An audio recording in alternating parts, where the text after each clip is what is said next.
Night Club, l'émission des supporters des Verts en partenariat avec Active, présentée par Keun. Bonsoir à toutes et à tous et bienvenue dans ce 209e numéro du Synthé Night Club. Le SNC de la semaine dernière était déjà particulièrement chargé avec l'arrivée de Montagnier, la fin du mercato, les nouvelles recrues, le départ d'Equois bien sûr, la défaite contre Boulogne, le coup de poing dans le mur de Ferreira, bref, on a eu une émission pleine de promesses, d'interrogations et cette semaine, figurez-vous qu'on a les premières réponses. Alors attention, ne nous emballons pas, ce ne sont que les premières réponses, mais on a déjà quelques éléments avec lesquels on va pouvoir jongler ce soir. Une belle victoire face à Montpellier, un coup intéressant au classement, un magnifique but de Julien Le Cardinal, un clean sheet, des vestiaires bien rangés, bien propres et un nouveau maillot.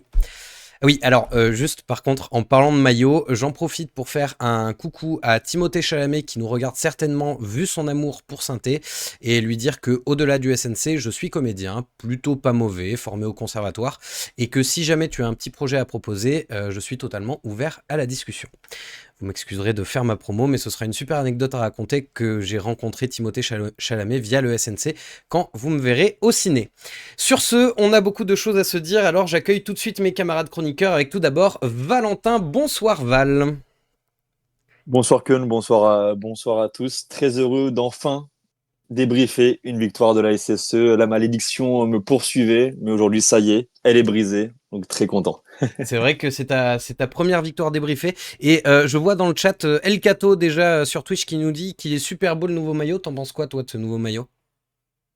Il est osé, c'est un verre un peu Shrek, j'ai envie de dire. Voilà, un verre qu'on n'a pas l'habitude de voir, mais c'est osé, c'est un peu fashion. Et puis Timothée Chalamet l'a porté en exclusivité, donc il est forcément beau. Il a quand même réussi à parler de Mouhamadou Dabo, de Carlos Bocanegra sur TF1 en prime time, et ça c'est beau. C'est Karl, bonsoir, comment vas-tu? El Grande, El Magnifico Carlusso. Bonsoir Keun, bonsoir tout le monde. Bah écoute, ça va très très bien. Content de débriefer une victoire. Content de débriefer une victoire avec toi, un peu moins avec Valentin, et Oui, mais évidemment. très content aussi d'en faire une avec Quentin. Donc voilà. T'en penses quoi toi du nouveau maillot? Moi je suis pas fan, mais bon après je sais que mes avis sont rarement en accord avec la majorité, mais ouais déjà la couleur un peu trop flashy et le flocage m'a un peu surpris. Quand Chalamet a retourné le maillot, je me suis dit oh là là. Mais bon, quand c'est Chalamet qui le porte, effectivement, c'est tout de suite plus beau, comme l'a dit Valentin.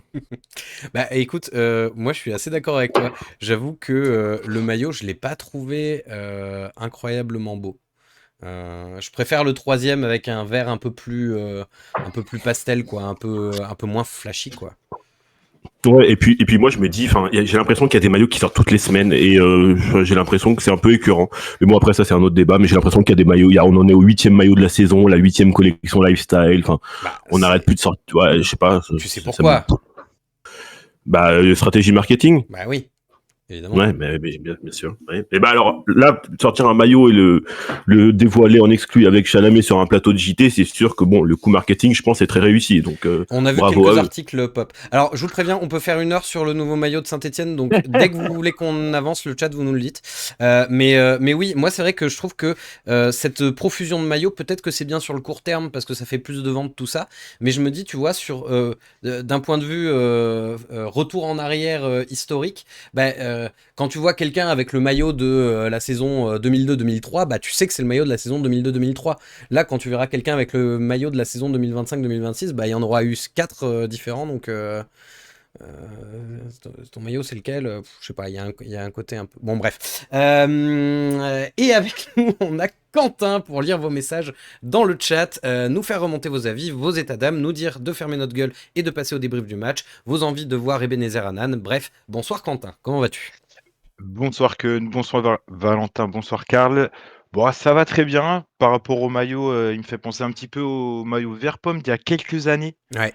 Je crois que Payet était là encore, donc un peu similaire, un peu plus flashy, et je préfère aussi le troisième maillot, comme toi Keun.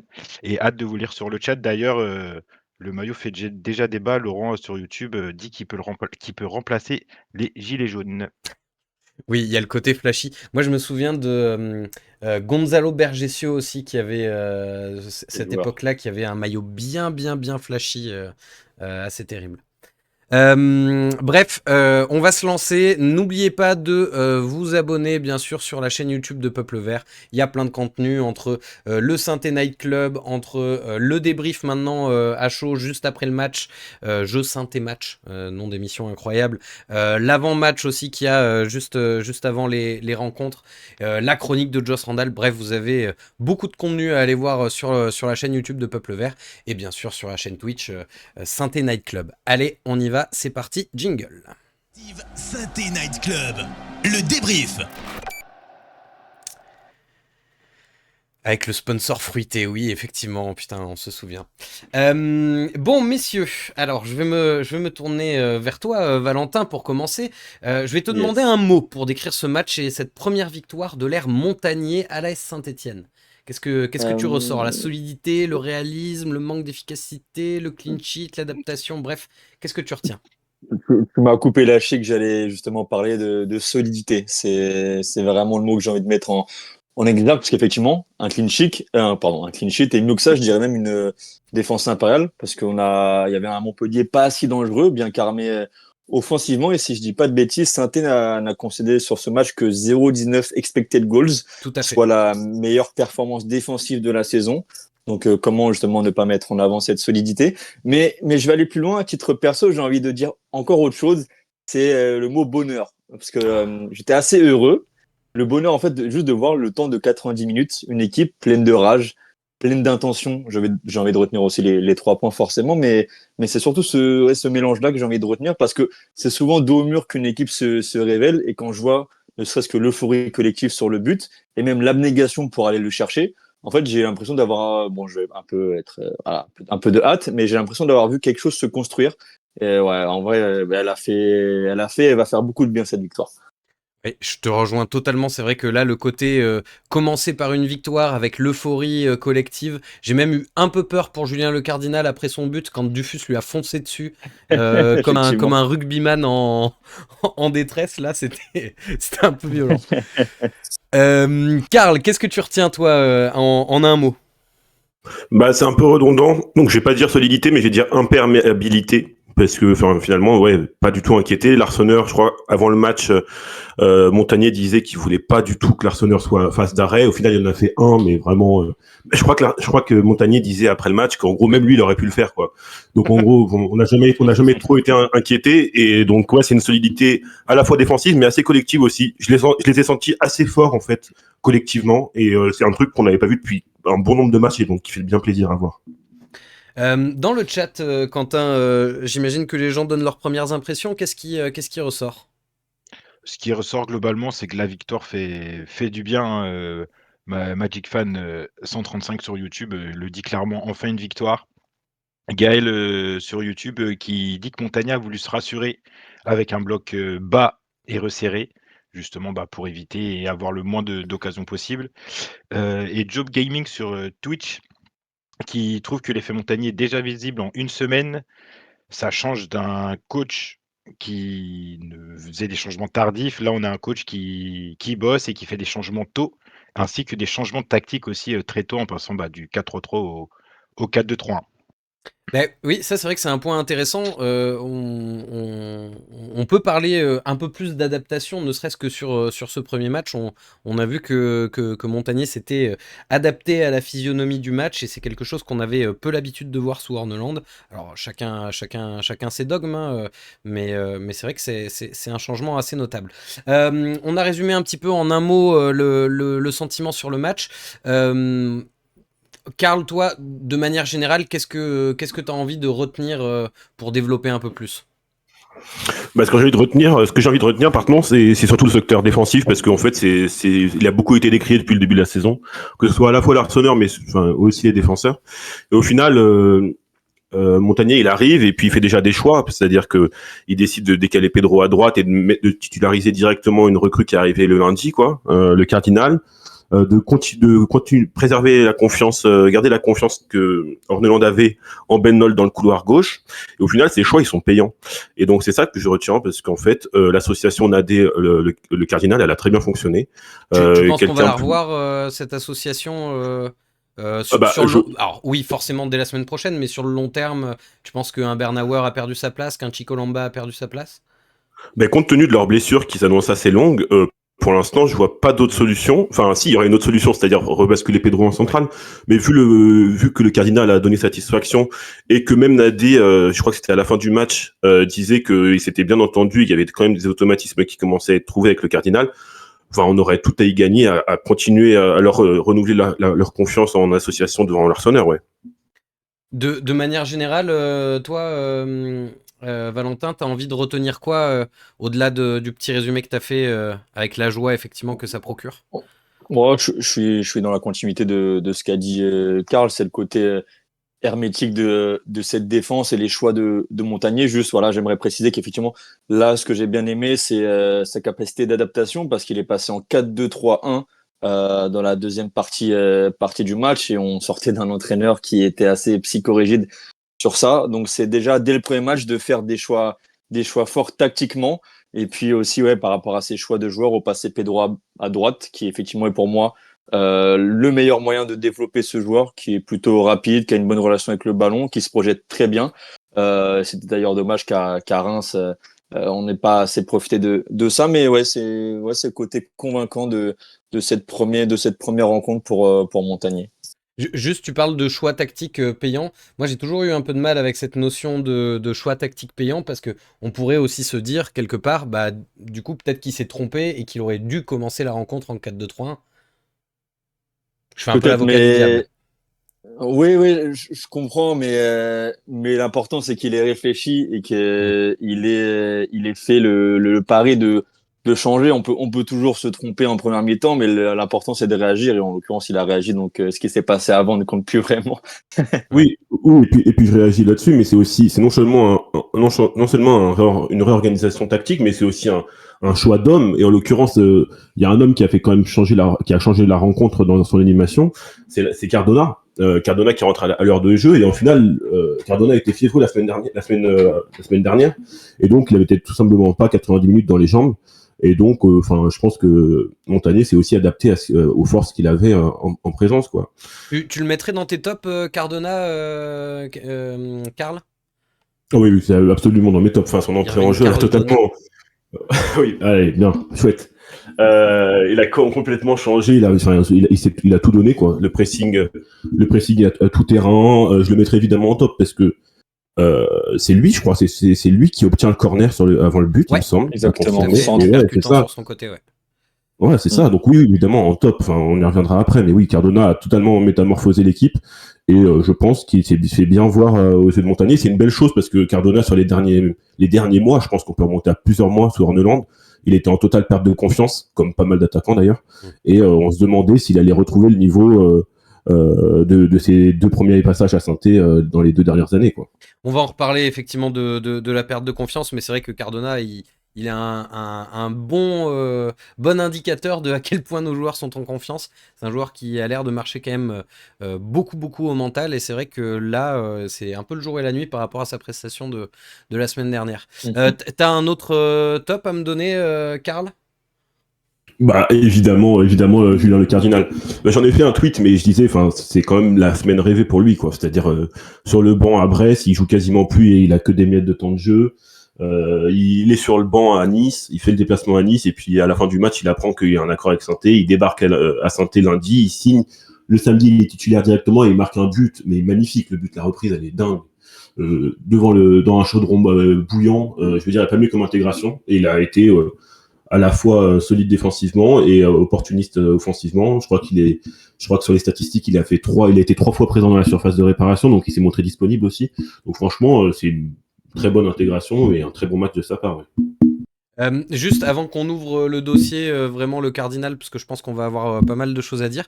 Dans le chat, est-ce qu'il y a des choses un petit peu qui ressortent sur les individualités? J'ai l'impression que les gens font un peu du débrief d'individualité là.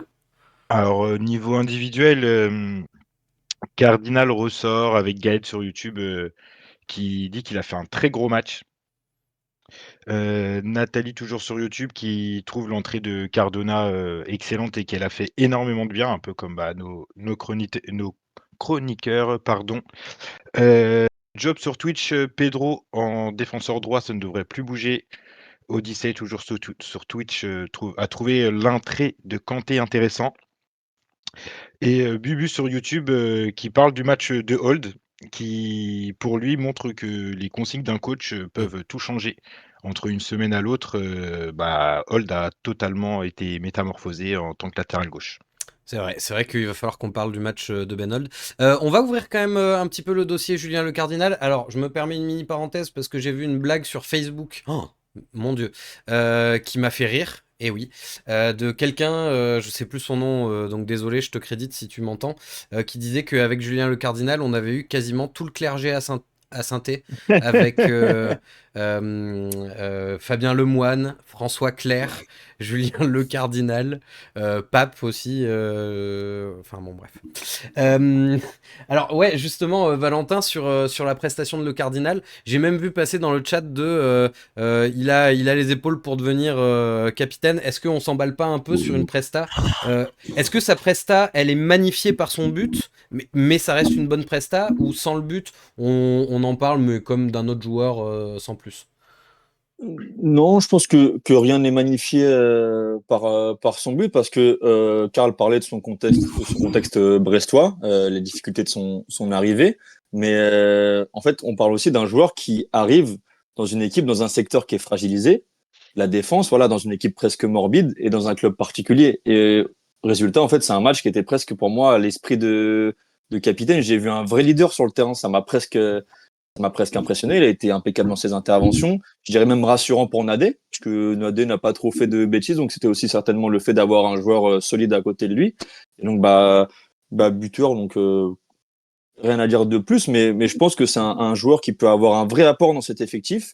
Voilà, il a joué à Brest, qui est depuis 2 ans en France un club plutôt référence en Ligue 1, qui a joué à la Ligue des Champions, comme on l'a dit. Donc rien n'est magnifié et je pense que sur cette deuxième partie de saison, il peut avoir un réel impact sur les résultats de la SSE. Après, tu vois, tu parlais tu parlais de rôle de capitaine. Là, par contre, je trouve que c'est très prématuré. Oui. C'est-à-dire qu'on parle d'un joueur qui est arrivé en mi-janvier, qui a pas connu tout le contexte. Alors, ça peut être une bonne chose aussi, mais il a pas connu le contexte de la première partie de saison. Et puis, on est à Saint-Etienne, le capitaine. Enfin, c'est quand même un rôle assez important. Je le vois absolument pas Montagnier le donner à un joueur qui est à peine arrivé, qui a fait un bon match, un très bon match défensif. Là, c'est très prématuré. Après, sinon, ouais, je rejoins Valentin. C'est pas une histoire de bonifier ou pas. Il a fait une prestation défensive hyper bonne. Et effectivement, je pense qu'il a amené de la sérénité à côté de Nadé. Et en fait, ils sont hyper bien répartis les tâches. Je trouve que le Cardinal a été très très bon à la relance. Et Nadé s'est beaucoup plus occupé, a plus s'occuper, se concentrer sur Alexandre Mendy. Et je trouve qu'il y a une très bonne entente et une très bonne répartition des tâches. Et ouais, bon, je l'ai déjà dit, mais je demande à revoir parce que c'est prometteur. Bah, de toute façon, on va le revoir dès ce week-end, hein, c'est sûr. Oui, bah oui. Je vois pas mal de gens qui parlent de l'entrée de Kanté. Moi, je vais être honnête avec vous, elle m'a pas sauté aux yeux. Je vois que les gens ont l'air assez convaincus. Je l'ai trouvé intéressant, mais enfin, sans plus quoi. J'ai pas un avis très tranché sur sa prestation, ni bon ni mauvais. Pas assez de minutes pour attester de quelque chose, selon moi. Moi non plus, je suis assez d'accord. On pourra le juger quand il aura commencé une rencontre et qu'il aura disputé au moins une mi-temps, mais là, moi, c'est un peu là, tu vois, c'est prématuré en l'occurrence. Ouais. C'est prématuré de se prononcer sur un joueur qui est en retour à la compétition, qui a peu joué avant. Enfin, bon, voilà. Et on est d'accord qu'il s'appelle Abdoulaye Kanté. Oui, son surnom c'est Alpha, mais son prénom c'est Abdoulaye. Montagnier l'appelait Alpha en interview d'après-match. J'ai regardé le match avec un pote qui suit moins Saint-Thé, et je lui ai dit, ah bah tiens, c'est la recrue Abdoulaye Kanté qui va rentrer, et il a vu un joueur rentrer avec écrit R. Kanté sur son maillot. Et du coup, il m'a dit, ah, il s'appelle pas Abdoulaye. Vous savez pourquoi c'était R? Ah non, alors pas du tout, non. Ok. Les joueurs font un peu ce qu'ils veulent, j'ai l'impression maintenant De plus en plus, sur ouais. leur dos, donc ouais. Plus sérieusement, Ben Hold, c'est vrai on l'a un petit peu évoqué en disant que par rapport à la semaine dernière, c'était un peu le jour et la nuit. Est-ce qu'il est en train de s'imposer dans le couloir gauche des Verts? Parce que, mine de rien, il n'est pas là parce que Hanan est blessé. Au début, c'était le cas. Mais là, Hanan est de retour. Il est sur le banc depuis 4 matchs. Et malgré tout, nouveau coach et maintien de Ben Hold sur le côté gauche. T'es surpris, Valentin? T'es satisfait? Est-ce que tu penses qu'il y a quelque chose à faire? Alors, pour moi, c'est sa meilleure prestation, sans nul doute. Est-ce qu'il est en train de s'imposer à ce poste? Bah, j'ai envie de dire sûrement parce que s'il est préféré à un latéral de métier, c'est qu'il a des qualités. Est-ce que pour autant on doit continuer avec? Je sais pas trop parce que c'est vrai que c'est un joueur qui a un bagage physique, qui a une bonne patte, mais qui pour moi en fait n'a pas encore cette assise défensive, j'ai envie de dire vitale vu le contexte actuel voilà, pour une défense en fait toujours en quête d'assurance. Il progresse. Hanan n'a pas encore impressionné, donc j'ai envie de dire continuons, soyons patients, mais bon, faut pas trop s'exciter, ne faisons pas d'un match une généralité, je pense, parce que bah un poste ça s'apprend pas en 7 rencontres et on a déjà vu pas mal ses limites sur les dernières semaines. Ok. On me dit que son deuxième prénom c'est Raslan à Kanté. Ah, tout s'explique. Pardon, je t'écoutais. Hein. On a vu ses limites sur ces dernières semaines. C'est vrai qu'on va pas s'emballer sur un bon match complètement. Toi, sur la prestation de Ben Hold et aussi sur l'entente avec David Ashvili, Karl? Ouais, c'est sur waouh, Waouh. c'est sur ce quoi je voulais insister, c'est que l'entente avec David Ashvili, elle se voit de plus en plus. Enfin, j'ai l'impression que David Ashvili a enfin compris que lui aussi devait participer à l'animation défensive et que du coup, ça laisse plus de liberté à Ben Hold de se projeter et de se procurer des occasions offensives. Enfin, il a quand même un centre tir c'est une belle occasion. Bon, il la foire, mais ben, il n'y a pas de raison qu'il continue pas sur son côté, comme l'a dit Valentin, parce que Hanan n'a jamais prouvé qu'il méritait sa place de titulaire. Mais après, je demande à voir quand même, parce que je pense effectivement aussi que la bonne entente entre le Cardinal et Nadé a permis aussi de compenser les montées un peu offensives de Ben Hold. Donc c'est toute une animation qui permet à Ben Hold de faire un bon match aussi. Voilà. Oui, et puis c'est vrai que, comme tu le dis, Hanan, on n'a pas eu un bon match. Ben Hold, on a eu plein de mauvais matchs, mais aussi un bon match. Donc ça donne envie de lui donner une Ouais. chance de plus. Ouais, c'est vrai que pour le coup, Ben Hold a vraiment été précieux défensivement. En fait, c'est surtout là où je l'attendais. Dans nos 30 derniers mètres, il a fait des bonnes interventions, des bonnes couvertures. Et c'est vrai que quand il a cette belle débauche d'énergie, qu'il arrive à être aussi stable offensivement, ça peut effectivement donner quelque chose d'intéressant. Là, quand ça va pas, faut le dire, mais quand ça va aussi.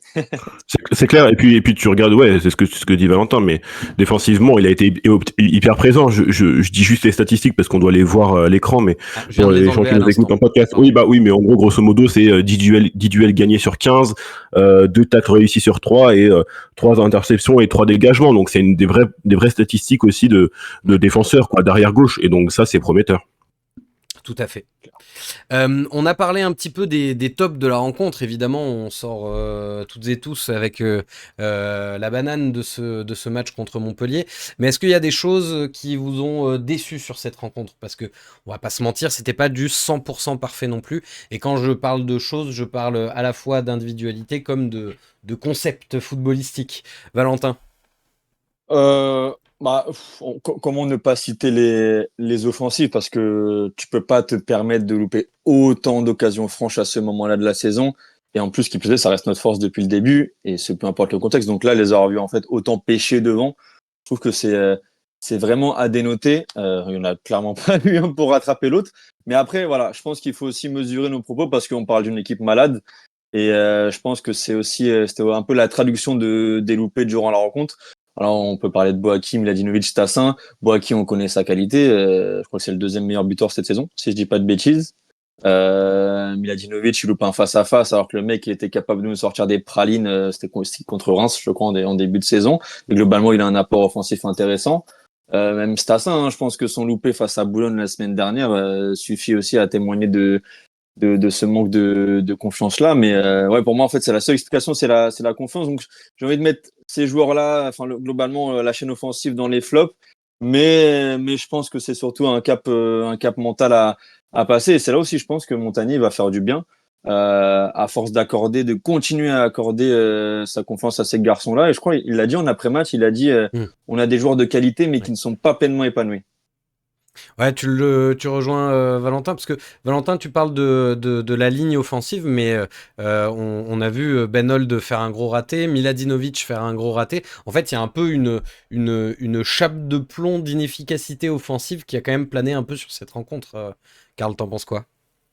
C'est clair, mais en fait c'est surtout, enfin c'est assez inexplicable. Enfin je ne vois, j'arrive pas à expliquer comment on a autant perdu de confiance en l'espace de quelques matchs, alors que c'est ce qui marchait sur la première partie de saison. Autant défensivement, c'était les portes ouvertes pendant 20 matchs, autant offensivement, on a été la meilleure attaque de Ligue 2, on enchaînait les buts. Alors, il y avait toujours Ustassin qui en disait depuis fin septembre, le match contre Amiens ou Clermont, je sais plus. Mais sinon, Boaké a enchaîné les passes décisives, Cardona s'est montré décisif, et David Ashvili encore plus, parce que c'est notre meilleur buteur. Et c'est vrai que là en fait, s'il n'y avait pas le but de Cardinal, on n'aurait pas du tout le même enthousiasme à la fin du match, parce qu'on serait dit, bah, c'est un nul, oui, c'est un nul solide, mais sans saveur, quoi, parce que tu regardes les statistiques offensives, il y a 10 tirs, seulement 2 cadrés, et tu te dis, sans ton défenseur central qui te met une reprise un peu venue de nulle part, en quelque sorte, ouais, un peu, voilà, bah, tu t'aurais pas du tout la même analyse non plus. Donc, oui, c'est ça qui ternit un peu. Après, moi, il y a aussi le milieu de terrain, que j'ai trouvé au mieux neutre, au pire un peu dépassé. Parce que Gadek fait pas sa meilleure rencontre, ouais. Non, mais bon, il a été mis dans le bain comme ça. Première rencontre, associé à Mouefek et Miladinovic, donc il n'y a même pas un Tardieu ou un Jabber pour avoir un peu de maîtrise, d'expérience, etc. Donc je vais pas lui jeter la pierre, mais c'est vrai que le milieu de terrain dans son ensemble, Mouefek, Gadek-Bekou notamment, ont été assez brouillons. Ils ont manqué de lucidité dans quelques choix. Et ils ont semblé un peu émoussés, enfin pas Mouefek, mais en tout cas Gadek-Bekou. Donc à voir les prochaines semaines. Au niveau du chat, Quentin, on parle un petit peu de ce qui a moins marché sur cette rencontre. Qu'est-ce que les gens retiennent? Alors, globalement, ce que les gens retiennent, ils ont parlé du milieu de terrain. Ils ont parlé du milieu de terrain, donc ils sont assez d'accord avec Karl, où ils ont trouvé que c'était compliqué. Pour Leïla Reb sur Twitch, El Cato sur Twitch, il trouve que c'est incroyable d'être aussi fébrile devant le but. Il a cité Miladinovic et Boakier, fan de synthé sur YouTube. Pareil, il trouve Mouefek et Miladinovic en dessous sur ce match. Job, lui, sur Twitch, parle de Stassin, qu'il aime de moins en moins. Après, il y a pas un débat, mais MagicFan91, lui, par contre, sur YouTube, trouve que Miladinovic est partout présent, que ça soit offensivement, défensivement. Je sais pas ce qu'en pensent nos chroniqueurs là-dessus, mais lui, par contre, a bien aimé le match de Miladinovic.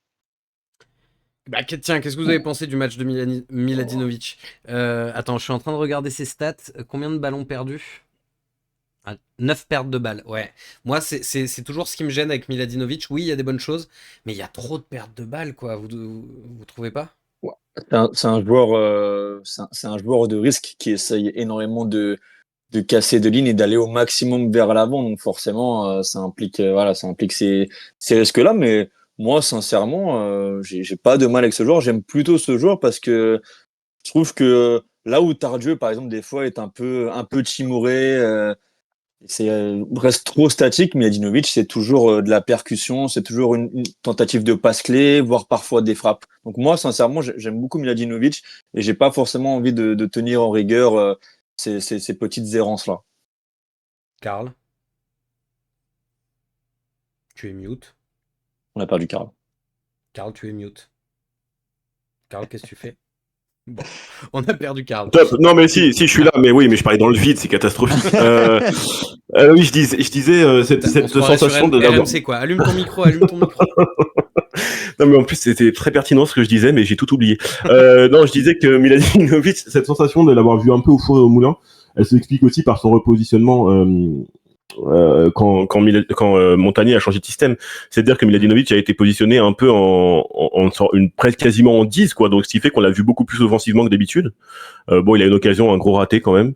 Mais moi, oui, je ne tiens pas rigueur de ses errements défensifs parce qu'effectivement, c'est un joueur qui prend des risques et il faut en avoir dans l'équipe, quoi. Parce que si on est avec des joueurs un peu sécures, il n'y aurait pas trop d'opportunités. quelqu'un Non. allait parler. Non, Non, non, vas-y, c'est vas-y, ça. continue, connu, pardon. Moi, j'ai fini ce que j'allais dire. Hein. C'était pas Moi, plus j'aimerais bien intéressant que juste ça. jeter un pavé dans la mare parce que j'ai entendu donc un commentaire concernant Stassin. Et peut-être que je suis le seul, mais personnellement, j'avais envie un peu de valoriser son match. Hein. Bah, Alors oui, il a encore une fois mieux au compteur, mais dans ses prises de balles, dans son jeu en pivot, dans son implication, en fait, j'ai eu le sentiment presque de voir un sursaut d'orgueil. Et ça m'a fait un grand plaisir. Et d'ailleurs, Montagny, il dit à la fin du match, C'est ici, un il faut match mouiller le solide. maillot, et il a mouillé le maillot. Mm. Donc, mais voilà. On est un peu dur avec Stassin. je suis totalement d'accord avec toi. C'est s'il y a un match où il faut pas lui jeter la pierre, c'est bien lui. Enfin même Ouais. globalement tous, parce que dans l'attitude il a toujours répondu présent. Mais je connais pas mal d'attaquants qui auraient jamais fait les efforts défensifs ou les replis pour pouvoir proposer des solutions. Et ce que Lucas Sassin a fait, parce qu'effectivement il tire qu'une fois, c'est un tir contré, donc il a pas été présent là où on est censé l'attendre. Mais il a proposé des solutions, il a proposé des ouais, il a proposé des solutions au sein du milieu montpelliérain, et dans son attitude, il est franchement irréprochable. Ouais, après, enfin, je me fais un peu avocat du diable parce que moi aussi je trouve que son match est pas complètement acheté, mais pour un numéro 9, 0,02 XG, enfin, il est pas dangereux quand même, enfin, avant-hier. Il n'a pas eu forcément non plus. Alors, à part un petit coup de billard en fin de première mi-temps, mais je trouve qu'il n'a pas eu d'occasion Bah ouais, mais véritablement c'est aussi franche. au Hein. 9 de se les créer, les occasions, non? C'est vrai, mais il a un jeu aussi parfois qui est dans la création et pas forcément optimisé pour la finition, si on peut dire ça comme ça. Donc, moi, voilà, pour moi, c'est un faux neuf. Hein. C'est même pas un pur numéro 9, c'est un faux neuf parce que, comme j'ai dit, dos au jeu, il est super précieux. C'est Ouais. pas le plus grand gabarit, c'est pas le plus costaud. Mais je trouve qu'il va toujours au contact et il essaie toujours de créer de l'espace par ses prises de balle.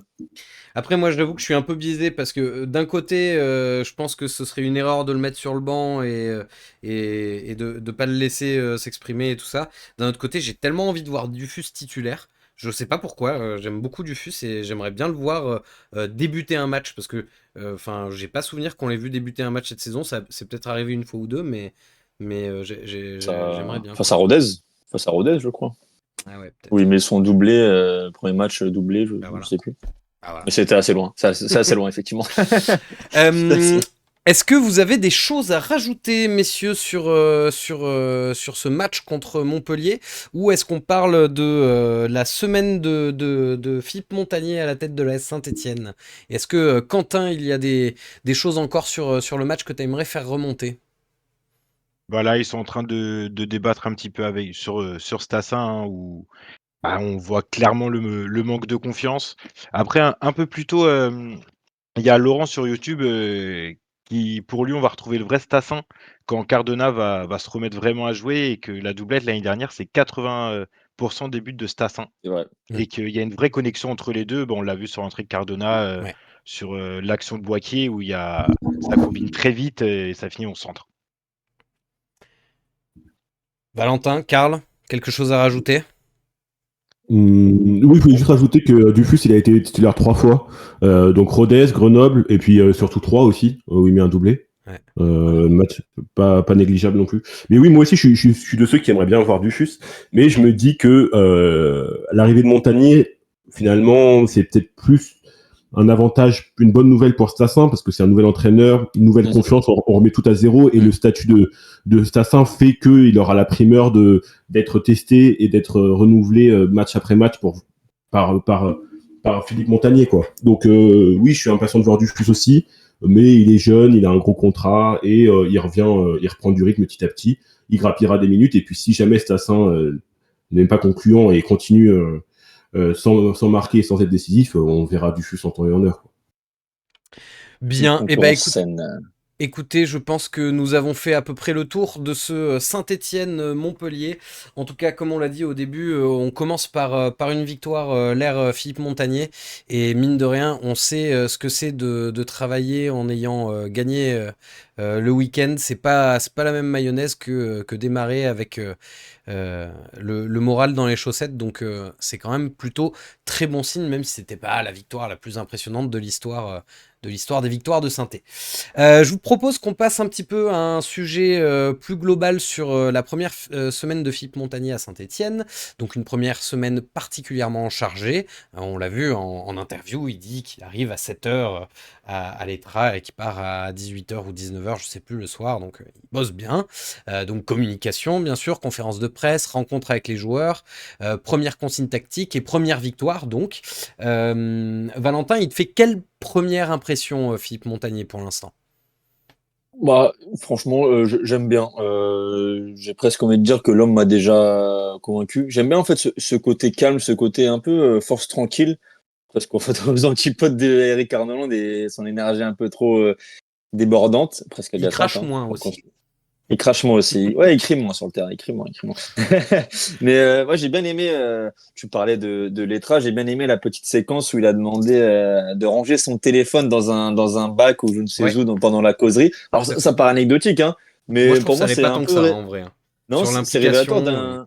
c'est ça, et révélateur d'un homme qui veut créer un groupe, en fait. Mm. Parce qu'on a l'impression qu'il y avait un espèce de détachement dans cette équipe. Et puis on parle en vrai d'un ancien de la maison, d'un amoureux du club, de Geoffroy Guichard, d'un coach qui a roulé sa bosse, qui a la recette de la Ligue 2 et du haut niveau. Donc pour l'instant, je suis convaincu. Voilà, effectivement, il faudra des résultats pour encore plus me convaincre. Mais j'ai comme la sensation que tout est possiblement ouvert pour redorer cette saison. Ouais. Karl, t'es d'accord avec ça? Ouais, oui, je partage ce que dit Valentin. Moi, j'essaye quand même de faire le tri entre ce qui est l'aspect communication fait par le club. J'ai du mal un peu avec ces séquences parce que je comprends, mais j'ai un peu du mal avec ces séquences qui sont plein de sous-entendus sur ce qui se passait avant. Enfin, c'est-à-dire que le club a pas à faire ça parce que s'il y avait ces problèmes-là, on Ils garde auraient pas dû les un gérer entraîneur avant. voilà, on garde pas un entraîneur 13 mois s'il y a tant de problèmes que ça. Enfin, on crache pas dans la soupe, quoi.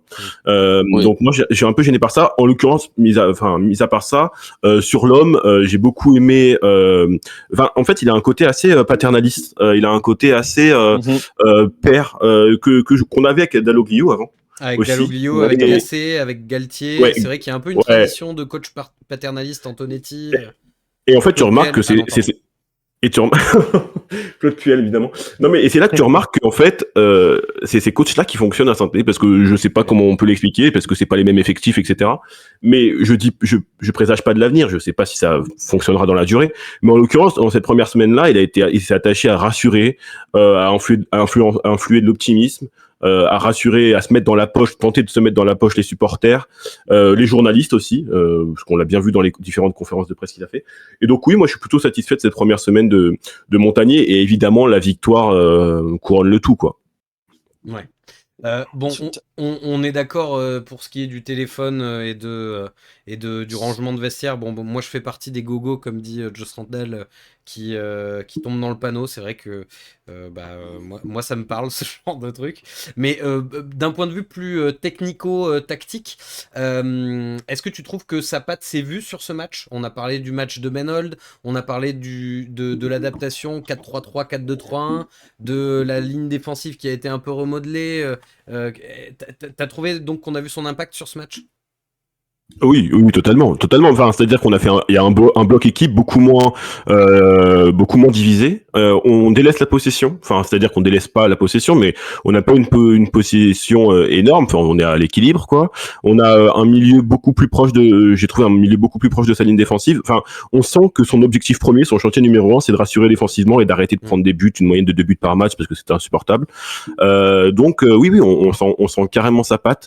Beaucoup moins beaucoup moins. Enfin, il se renie pas parce que Montagnier, il a une réputation de coach offensif qui aime faire jouer ses équipes. Mais sur ce premier match, en tout cas, on sent qu'il s'est attaché à la solidité défensive avant tout. Les buts viendront après. Bon, peut-être qu'il l'a un peu trop délaissé parce qu'effectivement, sans les buts de Cardinal, on n'avait pas 36 occasions non plus. Mais oui, je trouve qu'on ressent déjà sa patte et sa sérénité que n'avait pas Orneland, notamment sur le bord du terrain où il s'est évertué à gueuler, à cracher, à courir. Donc oui, ça change totalement, oui. De toute façon, il a dit, il veut éliminer la fébrilité. Hein. Il Oui, l'a vrai. clairement dit. Oui, mais ça se transmet. Oui, ça se transmet parce qu'effectivement, oui. C'était Karl, tu Oui. disais ça en début d'émission, que la phrase, elle est assez marquante, qui voulait que l'Arseneur ait aucun arrêt à faire ce soir. Bon, bah, ça dit bien ce qu'il a visé. Mais justement, sa priorité, selon toi, et je vous pose aussi la question à vous dans le chat, la priorité de Philippe Montagnier, maintenant qu'on a vu les premières bases posées, qu'est-ce qu'elle doit être, cette priorité? Est-ce que ça doit être stabiliser une équipe type, engranger des points rapidement, être bon au niveau comptable, peu importe la forme, continuer de stabiliser la défense, redonner confiance aux attaquants? Quelle doit être la priorité, mon cher Valentin? J'ai envie de dire que tout est une priorité, mais forcément celle d'engranger des points parce que le temps il est quand même déjà compté. On arrive en février, on n'est que quatrième, ça va très vite, mais il faut forcément combler les lacunes de la défense en fait, cibler cette priorité là parce que avec la défense de la première partie de saison, ces points-là, tu les auras difficilement. Et comme j'ai dit il y a 2-3 minutes, et il veut éliminer la fébrilité. Donc, faut clairement cibler ça. Après, encore faudrait-il avoir des joueurs qui ne se blessent pas. Mais je pense que si tu arrives à aligner cette défense, c'est-à-dire Hold, le cardinal Nadé, Pedro, ce sera déjà une belle étape de passé. Après, l'avantage, c'est qu'on a aussi des joueurs avec de belles individualités, des joueurs de ballon. Et puis, globalement, Montagnier, c'est quand même un coach qui est réputé pour un football plutôt intéressant. Enfin, du moins, si on se base sur sa période à Toulouse. Donc, je suis persuadé que le reste viendra naturellement. Karl, la priorité de notre ami Philippe?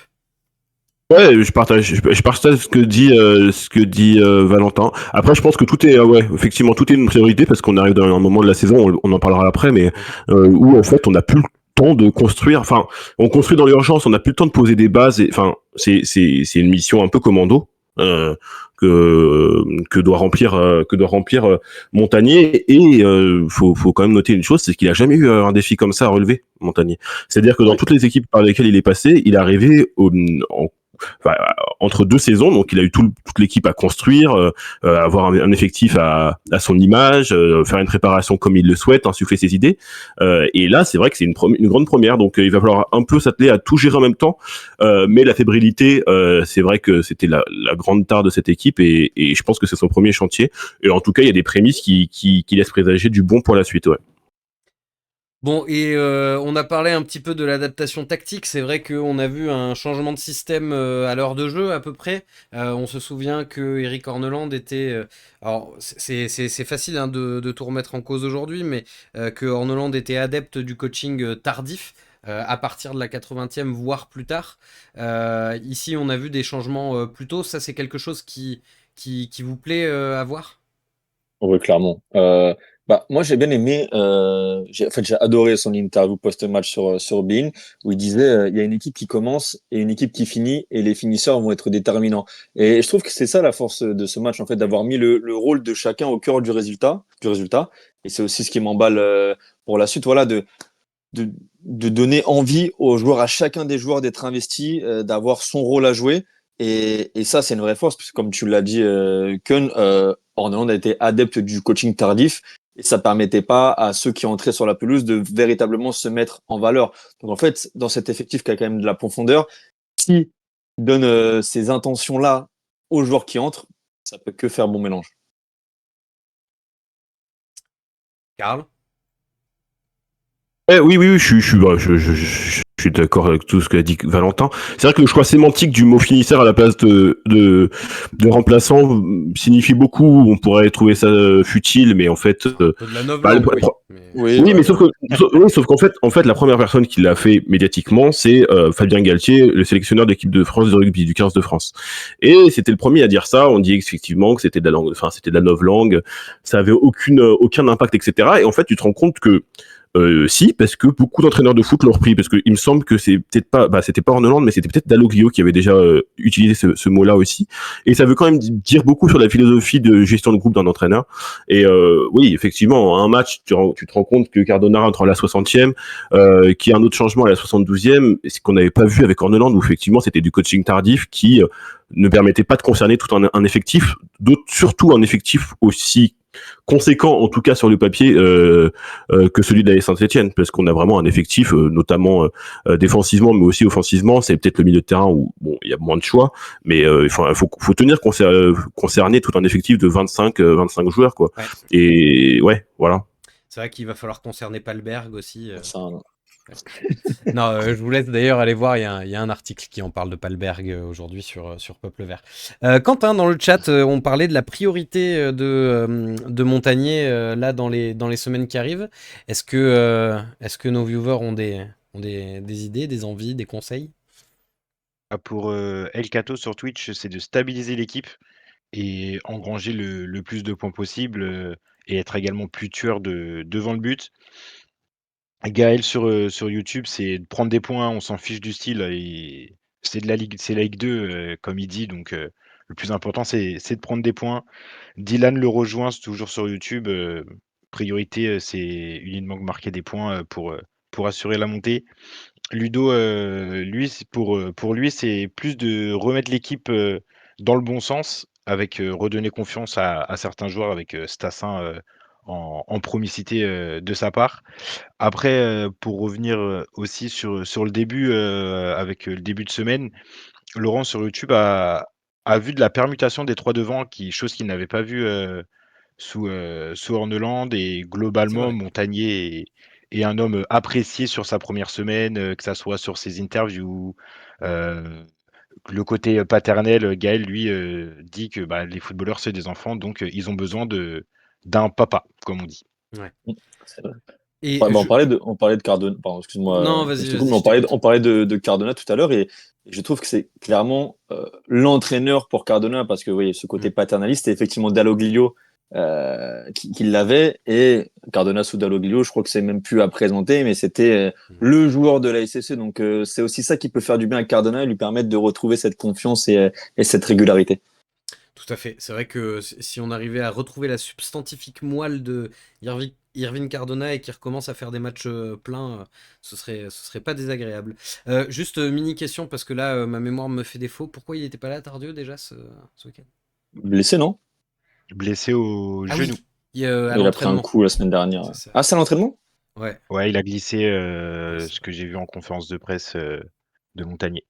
tout Bon, à fait. ça fait pas de mal. Hein. Il était un peu mauvais, Tardieu, ces dernières semaines. Donc, Bah, en vrai, non, mais mine de rien, ça le fera souffler parce que c'était un des joueurs, si ce n'est le joueur qui avait aligné le plus de minutes depuis le début de saison. Donc, c'est bon, bah, effectivement peut-être. le aussi capot vrai. était ouvert. Hein. Le capot était Ouais. ouvert, hein, franchement. Hein. Dernière chose quand même par rapport à Philippe Montagnier, chose assez importante, on en parlait vite fait en début d'émission, malgré l'euphorie qui nous atteint toutes et tous, je crois qu'on va être tous d'accord, Karl, on fait gaffe à pas s'emballer. On se souvient des débuts d'Orneland, on se souvient des débuts de quasiment l'intégralité des coachs. Oui, c'est clair. Et pas que des coachs, hein, parce qu'on peut aussi parler d'Hassan Dioufé, son match contre Nice à l'époque. C'est vrai, Adil Aouchiche, très beau début. Oui, évidemment. Non, mais Remis oui, mais son c'est vrai équipe de qu'Orneland, France. Pardon. c'est vrai qu'il y a la justice, il y a la jurisprudence, pardon, Orneland, sa première victoire contre Reims, son match très convaincant au Parc contre PSG, et au final, après tout, enfin, ça s'effondre parce que la deuxième partie de saison en Ligue 1 elle n'était pas au niveau, mais c'était pas que de sa faute et de son fait. Donc oui, faut pas s'affoler, faut pas tirer des conclusions hâtives d'un premier match. C'est ce qu'on s'attelle à dire depuis le début de l'émission.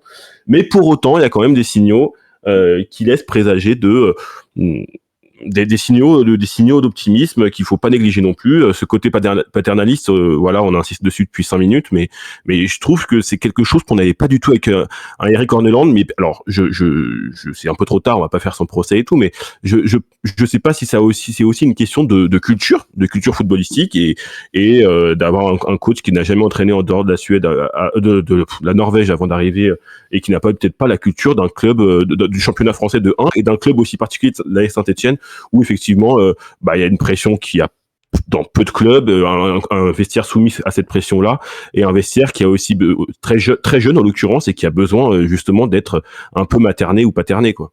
Ouais.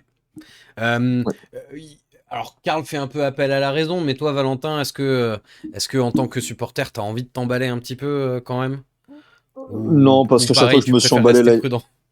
À chaque fois que l'AS se met emballé, j'ai été déçu. Donc, Ouais. donc non, mais jurisprudence surtout parce qu'on a besoin de résultats. Après, on peut ne pas rougir sans tomber dans l'excitation parce que on parlait des anciens entraîneurs, mais si je me rappelais bien, Dalloglio, il avait entamé son épopée par un 0-0 à Bordeaux. Karl, tu dois avoir cette réponse-là étant donné Opta que tu es Karl. Opta. Répète ta Bon, statistique. Dalloglio avait entamé son épopée, enfin, entamé son mandat à LSSE par un 0-0, si je dis pas de bêtises, à Bordeaux. Ouais, oui, c'est ça, exactement. Donc voilà, une victoire, c'est toujours ça de prix. Mais en vrai, comme j'ai dit, hein, Montagny, il a la recette, l'expérience. Donc, je vais inventer un dicton, pas de stress, il y a point M. Oh, magnifique. Il y a Pas PM. inventé, un peu remixé. Oui, et puis il faut pas couper le prépuce avant la circoncision, quoi, tu vois. Allez, bonne soirée. Oh merde, on en est là. Bon, bah écoutez, on est de bonne humeur, on est de bonne humeur. Bravo Karl. On va regarder un petit peu le classement de l'AS Saint-Etienne qui se situe quatrième avec 37 points. Vous le voyez, 3 est premier avec 41 points, donc ils sont pas si loin que ça. Mais surtout, on a Rodez qui est à 30 points, donc finalement, quand on regarde bien, entre le premier 3 et le 11e Rodez, il n'y a que 11 points. C'est quand même assez rare. Moi, j'ai pas de souvenir où il y ait aussi peu d'écart entre un premier et un 11e à la mi-saison. Le top 5 se tient en 4 points. Les résultats ont été plutôt assez favorables cette semaine. Ils l'étaient aussi la semaine dernière, mais on n'en a pas profité la semaine dernière.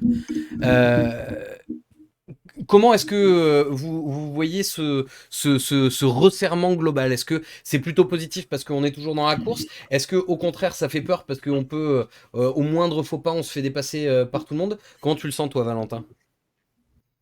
Un peu, un peu des deux, mais moi, honnêtement, je vais faire un peu les grilles. Moi,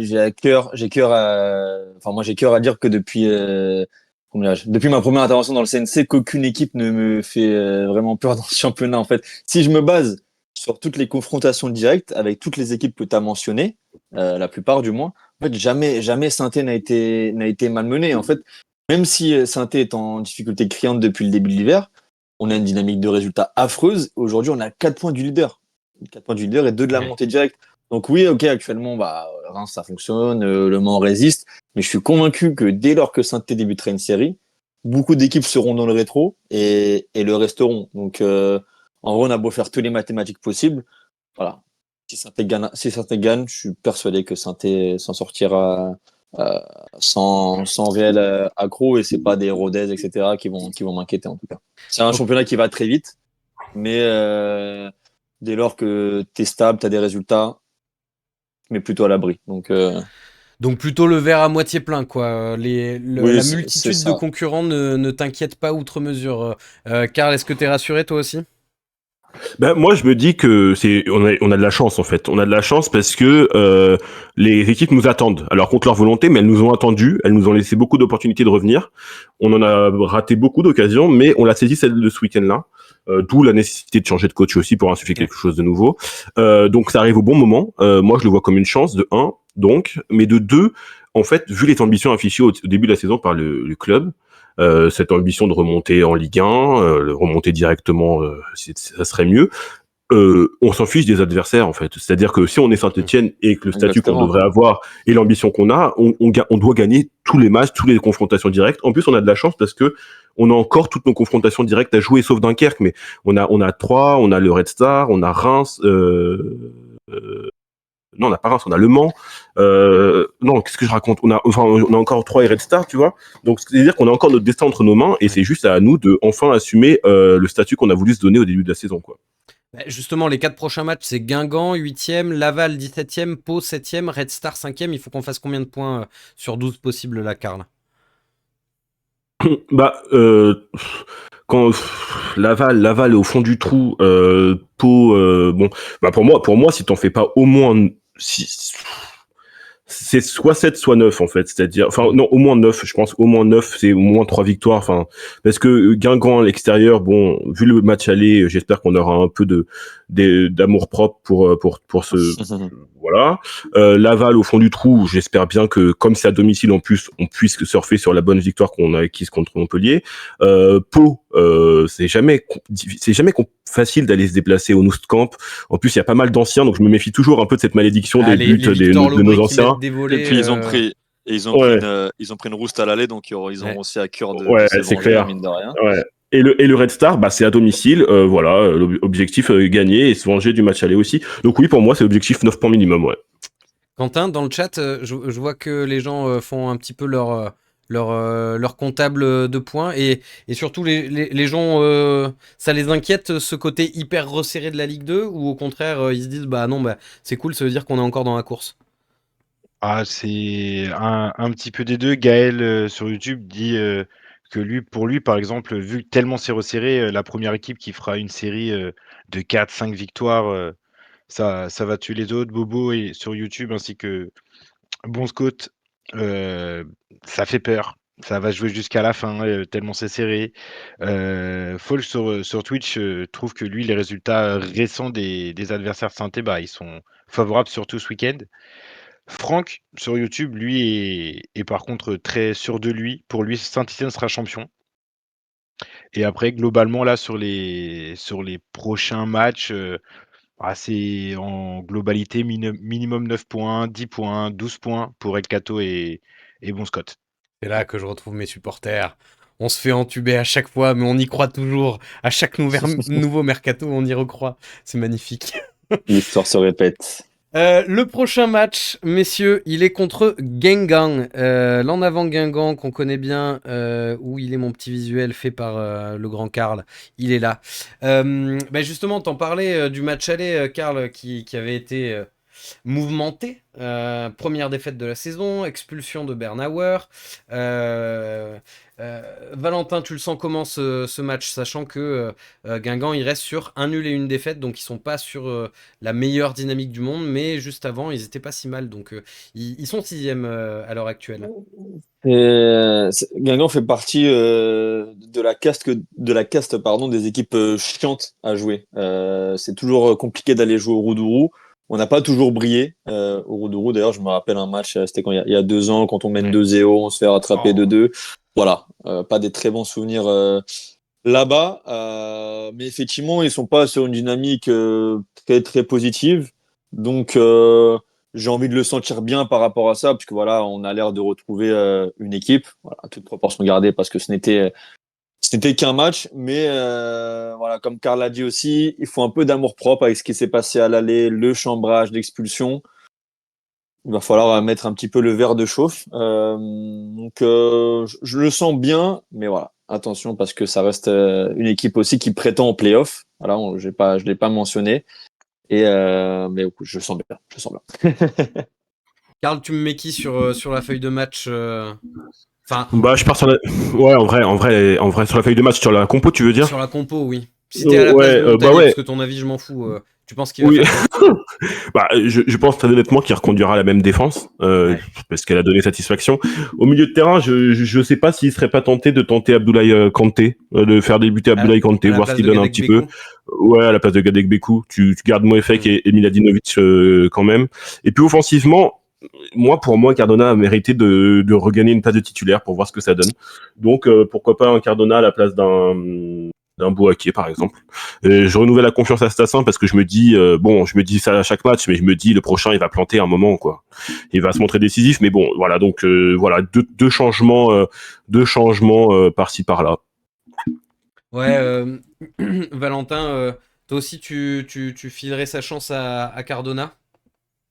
Oui, mais en fait, j'ai envie de voir Cardona tout en mettant Bouaki au cœur du jeu, comme sur la fin du match face à Montpellier. En fait, reconduire le 4-2-3-1 parce que j'aime vraiment bien Bouaki, en espèce de connecteur, d'organisateur, un peu comme David Avilu peut le faire des fois. Mais je me dis qu'en fait, en faisant ça, tu t'exposes quand même vachement derrière parce que ça veut dire que tu aurais un double pivot potentiellement Moefek Miladinovic et j'ai peur que ce soit un peu friable derrière. C'est clair. Ou alors, voilà, Ouais, il faudrait au moins mettre de Jabert côté. sur un des deux milieux, quoi, pour du C'est ça. 4-2-3-1 Ou alors solide. Ouais. Kanté. Ou alors Ou Kanté, Kanté. Mouefek. Mm. Kanté, Mouefek. Pourquoi Mais voilà, j'ai pas encore été assez convaincu par Kanté. Je sais pas s'il est vraiment en jambes, s'il a 90 minutes dans les jambes. Mais en tout cas, oui, j'aimerais bien donner ma chance à Cardona, que ce soit dans un 4-2-3 ou un 4-3-3. Et pour le reste, on peut repartir sur les mêmes que face à Montpellier. Ok, et ben écoute, on souhaite un bon match à tous ceux qui vont le regarder devant la télé, un bon match à tous ceux qui vont y aller en déplacement, et puis à celles et ceux qui seront sur place parce qu'ils sont bretons, bien sûr porter fièrement nos couleurs vertes dans le stade du Roudourou. Un petit prono, Quentin. Moi, je vois une Je prends ton prono d'abord, ensuite je le demande aux deux loustiques et ensuite je reviens vers toi pour les pronos du chat. Donc allez-y dans le chat, donnez-nous vos pronostics. Ça marche. Moi, je vois une victoire 2-0 de Saint-Etienne avec un doublé de Stassin, la grosse cote. Waouh. Ah ouais. Ok, très bien. Valentin? 2-0 pour Sainté avec le réveil de Stassin et un petit but de Davitashvili qui n'a pas marqué depuis quelques matchs et qui voilà, est toujours présent dans ce genre de moment. Karl? Moi, ça sera une victoire 2-0, clean sheet aussi, et un but de Stassin. Je pense que ouais, c'est le moment. C'est très honnêtement le moment, parce qu'en plus, ouais, c'est le moment. Je sais pas Ouais. d'argument. Et le deuxième, le deuxième, un but de Cardona, tiens, pour définitivement sceller son retour en forme. Moi, j'ai bien envie qu'on se fasse une deuxième partie de saison en mode on gagne tous nos matchs 1-0 et c'est très bien et ça fait très bien l'affaire. Donc je vais dire 1-0, but de Ben Hold, le petit piqué qu'il a mis sur une talonnade de Davitashvili, bah, ce coup-ci il la cadre et ça va au fond. Et dans le chat, qu'est-ce que ça dit?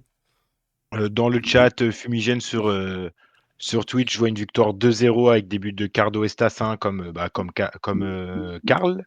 El Cato, victoire 2-1. Céline, victoire 1-0. Je vois du 3-0 aussi de la part de Claudine sur Twitch et sur YouTube, je ne le retrouve plus, mais j'ai aussi vu un 3-0, après du 2-1. C'est globalement de la victoire avec au minimum souvent 2 buts marqués. Un but encaissé ou pas, ça dépend de chacun. Beaucoup voient Stassin et Cardona aussi marqué quand même. Ok, bon, bah écoutez, c'est enthousiasmant tout ça. On va espérer que Timothée Chalamet soit heureux ce samedi. Sur ce, messieurs, dames, merci à toutes et tous d'avoir suivi cette émission. Je le rappelle, n'hésitez pas à vous abonner à la chaîne YouTube de Peuple Vert. Il y a de l'avant-match, il y a de l'après-match, il y a du Saint-Étienne Night Club. Suivez Peuple Vert sur les réseaux sociaux, bien sûr. Suivez-nous sur Twitch également. On est partout, hein, décidément, dans les campagnes sur les réseaux sociaux. Vous connaissez la formule. Et puis voilà, à la semaine prochaine. Salut tout le monde. Allez les Verts. Allez.